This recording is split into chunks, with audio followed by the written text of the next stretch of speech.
కాంగ్రెస్ పార్టీకి బీసీల పట్ల చిత్తశుద్ధి ఉండి ఎలక్షన్ల ముందే కామారెడ్డి డిక్లరేషన్ ప్రకారం 42% రిజర్వేషన్ ఇవ్వాలనే ఉద్దేశంతో స్పెషల్గా అధికారులను సుమారుగా 93,000 మంది అధికారులు 60 రోజులు పాటుపడి కులగణన చేయడం జరిగింది. దాంతో పాటు ఆ రోజు కాకుంటే మళ్ళీ ఒకసారి రెండో వాటితో కూడా 30 రోజుల కులగణన చేయండి. దీనికి బేస్ ఏంటంటే కులాలు మనం ఎంతో మనకి అంత అనే విషయంలో 56% వరకు రిజర్వేషన్ బీసీలు కులగణనలో వచ్చారు. దాన్ని పూర్తిగా నిగ్గచ్చుగా అధికారులు తీయడం జరిగింది. దాంట్లో ఎలాంటి టెక్నికల్గా ప్రాబ్లం లేకుండా ఖచ్చితంగా ఒక ప్లాన్ ప్రకారం తీసి దాన్ని అసెంబ్లీ తీర్మానం చేసి చట్టం చేయడం జరిగింది, జిఓ ఇవ్వడం జరిగింది. దాన్ని బీజేపీ బీఆర్ఎస్ వాళ్ళు అసెంబ్లీలో ఏకగ్రీవ తీర్మానానికి సపోర్ట్ చేయడం జరిగింది.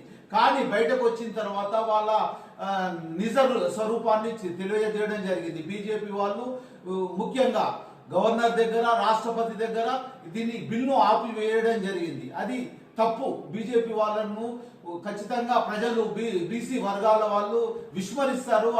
వాళ్ళకు బీసీల పట్ల చిత్తశుద్ధి లేదని బీసీలకు ప్రతి ఒక్కరు కూడా తెలుస్తుంది. అదే రకంగా కాంగ్రెస్ పార్టీ 3 సార్లు ఢిల్లీలో జంతర్ మంతర్ వద్ద బీసీ సంఘాల ద్వారా సపోర్ట్ చేయడం జరిగింది. అదే రకంగా కాంగ్రెస్ పార్టీ ద్వారా చేయడం జరిగింది.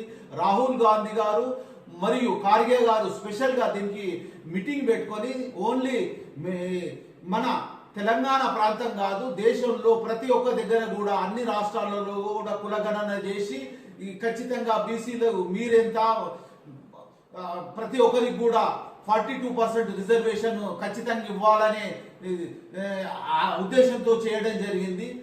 కిత్నే అబాది ఉత్నా ఇస్తదారి అనే నినాదంతో రాహుల్ గాంధీ పోతున్నారు. మనం ఎంత మనకంతా అనే విషయంతో వెళ్ళడం జరుగుతుంది. 56% అబోవ్ ఉన్నా కానీ 42% రిజర్వేషన్ అడుగుతుంది. దాన్ని టెక్నికల్గా ప్రతి దాంట్లో కూడా కరెక్ట్ ఉన్నది. కానీ బీజేపీ అధికారంలో ఉండి దీన్ని గవర్నర్ దగ్గర, రాష్ట్రపతి దగ్గర ఆపు చేయడం జరుగుతుంది. దానికి బీఆర్ఎస్ కూడా తొత్తుగా సపోర్ట్ చేయడం జరుగుతుంది. ఇంకొక విషయం, కాంగ్రెస్ పార్టీ ప్రజల్లో తీసుకెళ్తుంది. అదే రకంగా చట్ట పరిధిలో కూడా ఖచ్చితంగా 42% రిజర్వేషన్ వచ్చిన తర్వాతనే లోకల్ బాడీ ఎలక్షన్స్ తర్వాత ప్రతి దాంట్లో కూడా అధికారంలో అనుకోండి, ఈ నామినేటెడ్ పోస్టులు అనుకోండి, ఉద్యోగ వర్గాలలో అనుకోండి, ప్రతి దాంట్లో కూడా తర్వాత ఫండ్ కూడా ఖచ్చితంగా 42% ఖచ్చితంగా ఇవ్వడానికి కాంగ్రెస్ పార్టీ సిద్ధస్థితి ఉంది. భవిష్యత్తులో కాంగ్రెస్ పార్టీకి పూర్తి అండదండలతో బీసీ వర్గాలు సపోర్ట్ చేస్తారని సందర్భంగా తెలియజేస్తూ, మీ సూచనలు ఏమన్నా ఉన్నా కానీ బీసీలకు ఏం చేయాలనడానికి